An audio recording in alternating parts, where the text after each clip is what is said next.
یہ مضمون الحسن رسالہ آتا ہے لاہور سے، فروری 2021 کا ہے، اور مولانا سلمان الحق صاحب مدرس جامعہ حقانیہ، ابن حضرت مولانا انوار الحق حقانی صاحب شیخ الحدیث اور محتمم، فرمایا کہ میں سمجھتا ہوں کہ کوئی بہت بڑا بدنصیبی ہوگا جو ان نبوی بشارتوں کو پڑھنے یا سننے کے بعد بھی نماز فجر چھوڑ کر سوتا رہے گا۔ اس میں زیادہ تر جو ہر ایک کو جو تجربہ ہوتا ہے نا، اس حساب سے وہ بیان کرتا ہے۔ میں تو ظاہری بات حضرت کا غلام ہوں، لیکن اتنے برسوں سے دیکھا ہے کہ قرآن پاک پہ تفاسیر، احادیث مبارکہ، اللہ تعالیٰ کی ذات لا محدود، تو ہر ایک کا انداز الگ الگ ہوتا ہے، اسی لیے مناسبت کا معاملہ ہوتا ہے۔ تو کسی کو کیا تجربہ، جیسے ہارٹ اسپیشلسٹ کے پاس کوئی جائے، کہ بھئی مجھے سرجن نے بتایا ہے کہ تمہارا بائی پاس ہوگا، آپ کا کیا مشورہ ہے؟ کہا بھئی میں تو فزیشین ہوں، حالانکہ ہارٹ کا ہوں، تو وہ تو ہارٹ کی بات کرے گا نا۔ شوگر اسپیشلسٹ وہ شوگر کی بات کرے گا کہ کس طرح کنٹرول میں آئے۔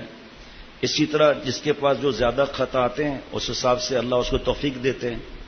ہماری بہو بیٹیاں جو حافظات عالمات بن رہی ہیں، برسوں برسوں برسوں کا تجربہ خط کے ذریعے یہ ہے کہ پڑھائی پر اتنا دھیان اتنا دھیان اتنا دھیان کہ فجر کی نماز نہیں، اور اس فجر پڑھ لیا تو عصر اور مغرب قضا، میرے نمبر نہ کم آ جائیں، سب کے سامنے میری بات خراب نہ ہو۔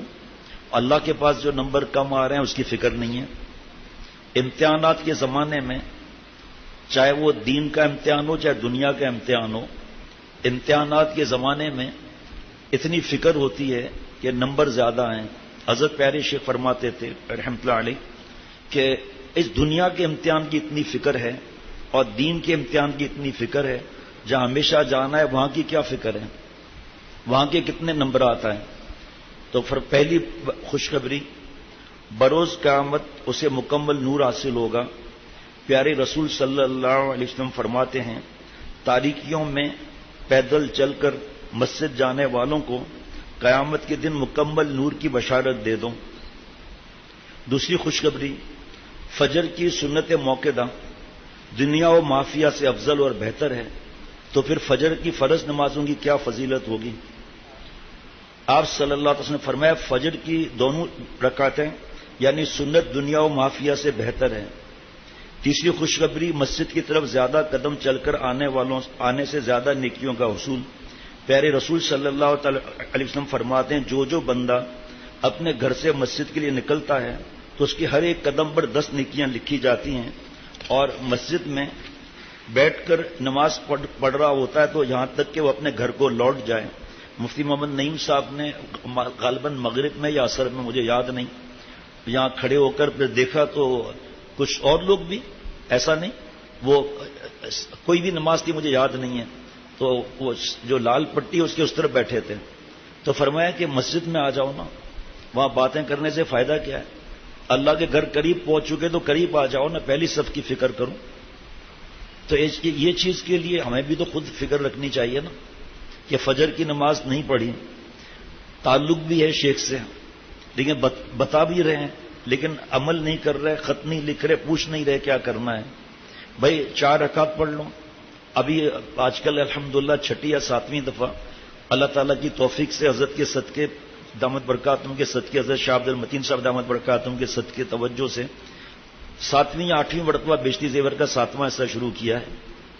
5 منٹ ہی پڑھ لیں، اس میں نیکیوں کے بارے میں لکھا ہے کہ بھئی اس طرح نمازیں نہ پڑھنا، اور فرمایا کہ ہر گناہ چھوڑنے کا آسان طریقہ یہ ہے کہ اپنے مربی سے پوچھ کر چند رکعت پڑھ لو، 2-3 وقت کا کھانا نہ کھاؤ، 2-3 وقت کا کھانا نہ کھاؤ، اور پھر جیسا شیخ کہے روزہ رکھو۔ اب یہ کرنا نہیں ہے، مجاہدہ اٹھانا نہیں ہے تو فجر کی نماز بھی نہیں ہوتی۔ جب گھر کی بہو بیٹیاں اور مرد نماز نہیں پڑھیں گے تو بچے کیسے نماز پڑھیں گے؟ یہ جو ہم وعدہ کرتے ہیں نا کہ آئندہ میں گناہ نہیں کروں گا، ارادہ میں آج کے بعد پہلی صف میں رہوں گا فجر میں، تو حضرت فرماتے تھے ارادہ وہ ہے جو مراد آباد تک پہنچا دے۔ اگر دوبارہ گناہ کر رہے ہو، کبھی ہو جائے وہ بات اور ہے، اگر کبھی ہو جائے وہ بات اور ہے، لیکن اگر عمل نہیں کیا تو یہ ارادہ نہیں ہے، یہ جذبات ہے۔ اللہ جذبات سے نہیں ملتے، ارادے سے ملتے، اس کا مطلب ارادہ صحیح نہیں۔ مشقت اٹھانے کے لیے تیار نہیں. حضرت ضامن شہید رحمۃ اللہ علیہ سے حضرت میاں جی نور محمد صاحب رحمۃ اللہ علیہ نے فرمایا کہ 1,25,000 مرتبہ ذکر کر کے پھر اٹھنا. عصر کے بعد فرمایا 1,25,000 مرتبہ. صرف تھوڑا سوئے ہیں, کھانا تھوڑا کھایا ہے اور واش روم گئے ہیں, اور دوسرے دن عصر پر جا کر 1,25,000 پورا ہوا. اب تو یہ مجاہدے تو نہیں ہے. آپ کو پتا ہوگا سب کو کہ پہلے وقت کا مجاہدہ تھا کم کھانا, کم بولنا, کم سونا, اور اب متعلقین سے کہا جاتا تھا کہ جا کے دوسرے سالکین کے لکڑیاں کاٹ کر لے آؤ. سردی کی بات ہے, گرم پانی, پر ان کے لیے کوئی مجاہدہ نہیں. اللہ تعالیٰ اچھا کھلا رہے ہیں, اچھا پلا رہے ہیں, اور نماز نہ پڑھنا ناشکری. میں پورا تو نہیں پڑھ سکوں گا. فرمایا چوتھی خوشخبری, نماز فجر میں فرشتے حاضر ہوتے ہیں. ارشاد باری تعالی ہے بنی اسرائیل سورت میں, سورہ بنی اسرائیل میں, اے پیغمبر سورج ڈھلنے کے وقت سے لے کر رات کے اندھیرے تک نماز قائم کرو, اور فجر کے وقت قرآن پڑھنے کا اہتمام کرو. یاد رکھو کہ فجر کی تلاوت میں مجموعہ حاضر ہوتا ہے. پانچویں خوشخبری, پیارے رسول صلی اللہ تعالی علیہ وسلم فرماتے ہیں وہ شخص ہرگز جہنم میں نہیں جائے گا جو طلوع آفتاب سے پہلے اور غروب آفتاب سے پہلے نماز پڑھے, یعنی فجر اور عصر کی نماز.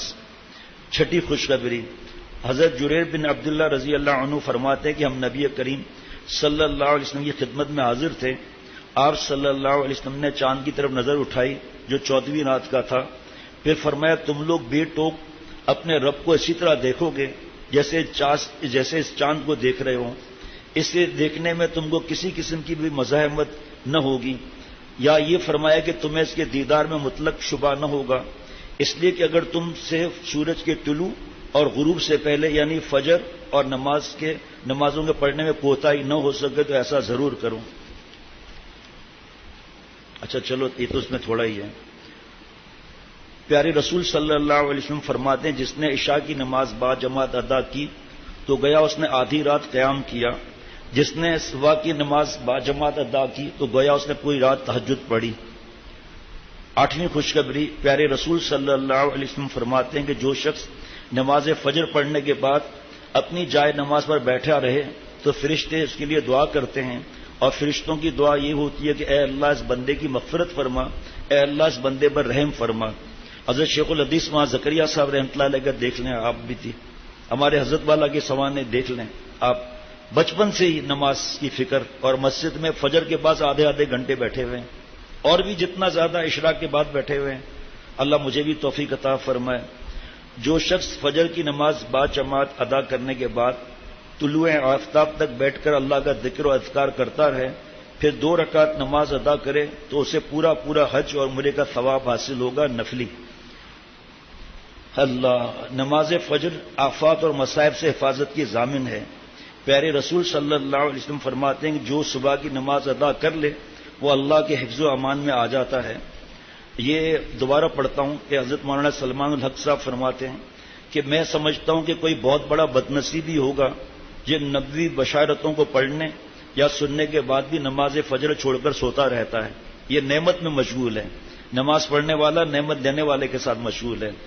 عصر کی نماز کے لیے تقریباً میرے خیال میں یہ 7-8 صفحات ہیں, یہ جس میں سے میں 1-2 ہی پڑھ لیتا ہوں.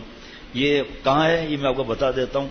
یہ مظاہر ایک جدید شرح مشکات شریف اردو میں زبان اور بیان کے نئے اسلوب میں یہ لکھے ہوئے ہیں سب.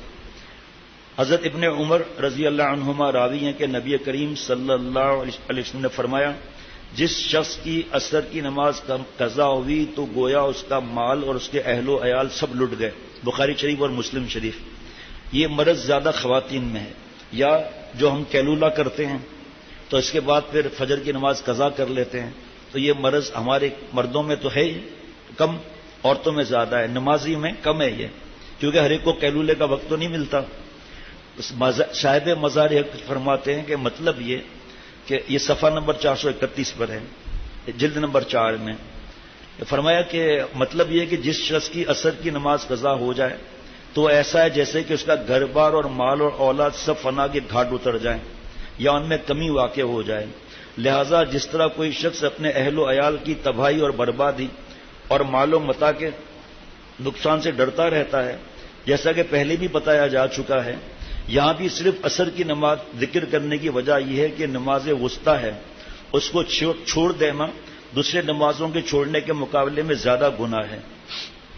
اس کے بعد نماز کے فضائل میں فرمایا کہ حضرت عمارہ ابن رویہ رضی اللہ عنہما کہتے ہیں کہ میں نے نبی کریم صلی اللہ علیہ وسلم سے فرماتے ہوئے سنا، جس نے سورج نکلنے اور چھپنے سے پہلے 2 نمازیں یعنی فجر اور عصر کی پڑھی وہ دوزخ میں ہرگز داخل نہ ہوگا۔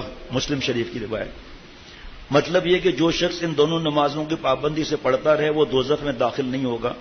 بظاہر تو یہ حدیث اس بات پر دلالت کرتی ہے کہ جو شخص ان دونوں نمازوں میں مداومت کرے گا وہ دوسری نمازوں کو چھوڑنے یا دوسرے گناہوں کے صدور کے سبب دوزخ میں داخل نہیں کیا جائے گا۔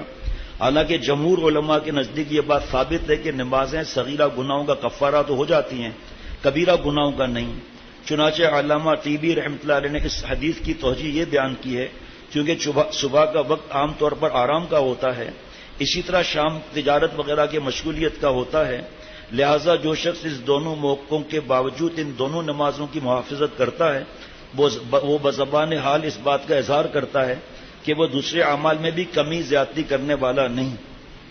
اللہ تعالیٰ اب آگے پھر فجر اور عشاء کی نماز کا بھی ذکر ہے۔